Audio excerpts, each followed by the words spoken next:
Hey there.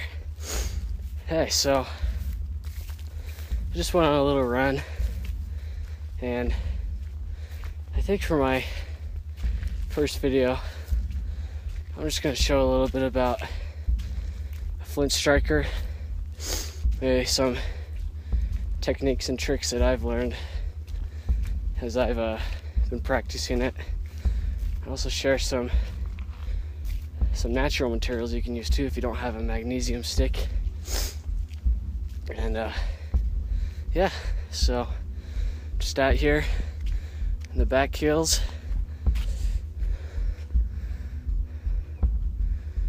just enjoying the view.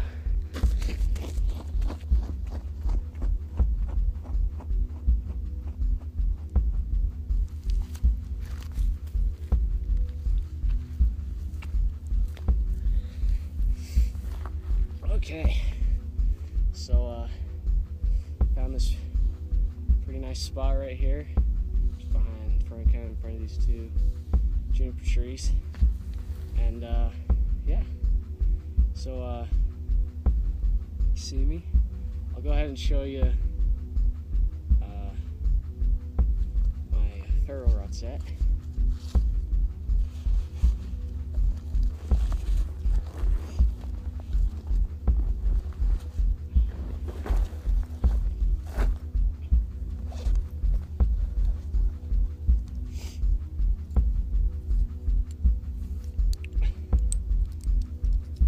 Right there, got my magnesium stick, and then my, where is it, striker, and then the striker. So most people, when they're starting fire with a flint striker, we'll use this really handy dandy magnesium stick, and this stuff is really nice. It ignites at a very low temperature, so you don't need a lot of heat. It ignites very fast, very rapidly, and I'm just gonna move this a bit, and yeah, it's pretty useful. But there might be a situation where you don't have this magnesium rod. All you have is the striker, and you can start a fire without the magnesium striker. It is possible. You could use, like this tree behind me is juniper. The bark on it's very fibrous material. You could use that, or my personal favorite is this stuff.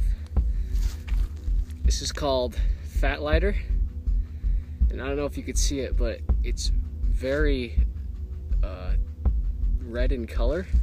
That's because it's very concentrated in resins, and you find this stuff on pine trees, you can find it on firs, spruces, probably pine trees more, but this stuff is really nice. It's not actually the wood itself that catches, it's the resins in it. It kind of like mixes in with the wood and makes it a super starter. So I got this piece from a ponderosa pine. What you do when you collect it is you don't want to get it from a live tree, or else it's not as effective. You want to find a dead fallen pine tree, and you'll find the most concentrated resinous wood in the roots. So if you find a tree where the roots have come out of the ground, that's even better. But you can sometimes just take a chunk of wood out, and it's most likely going to be fatwood. But one way you can tell if you have fatwood is you just sniff it, and it has a very sweet smell, almost like turpentine. That's one way you can tell. Like this, like I can smell the resins in that. I mean, this is strong stuff. But yeah, so I'll go ahead and show you how I use it for a flint striker, and then go from there.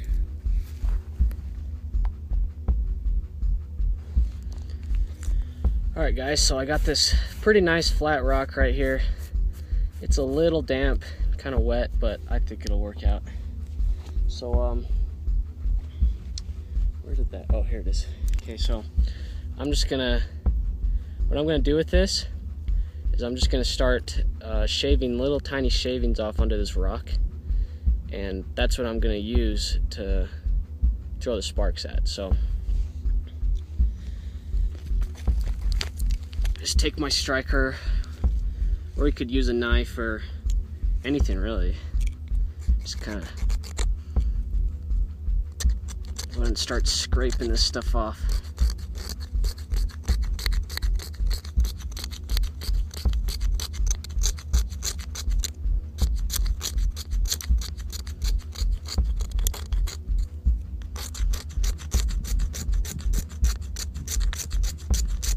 You can see those tiny shavings coming off. That's what you want, is that really nice fine stuff.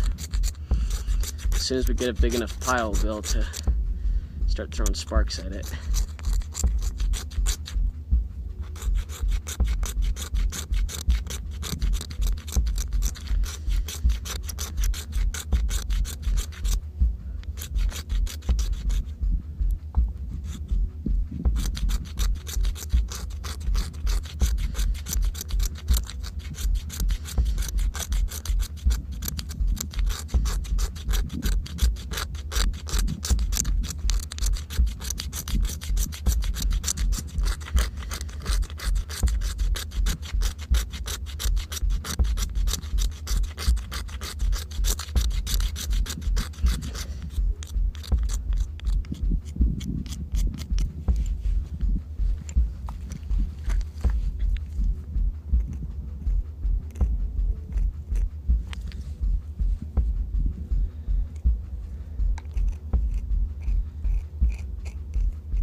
See there, I got a pretty decent pile there of some fat lighter shavings. So the next step would be to just throw some sparks at it and get it going. And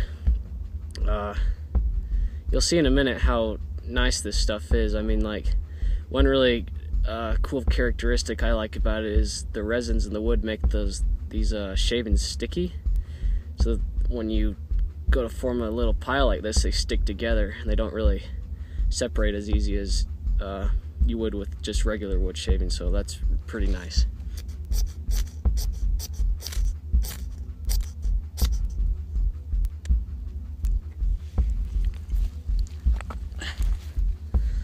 You can see how easily that lit up. It didn't even take that many sparks.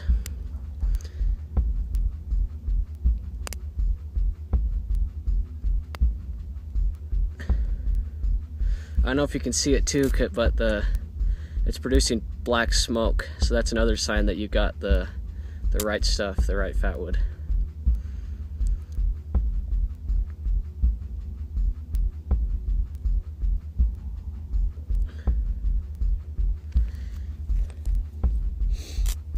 So as you just witnessed, that held a much longer flame than, you know, a magnesium rod would, where it's just like a millisecond. That one was at least a couple seconds. It would give you enough time to, you know, throw some more shavings on it.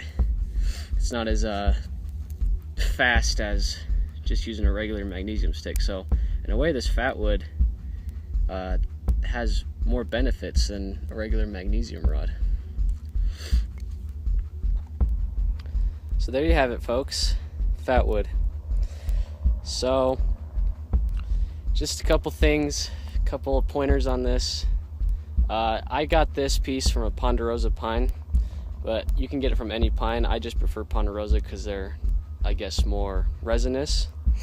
And maybe in the description I'll show a picture of a of a ponderosa pine, if you guys don't know what it looks like, but it's pretty tall, you know. It's got very long needles, and yeah, it makes some pretty bad A fatwood. So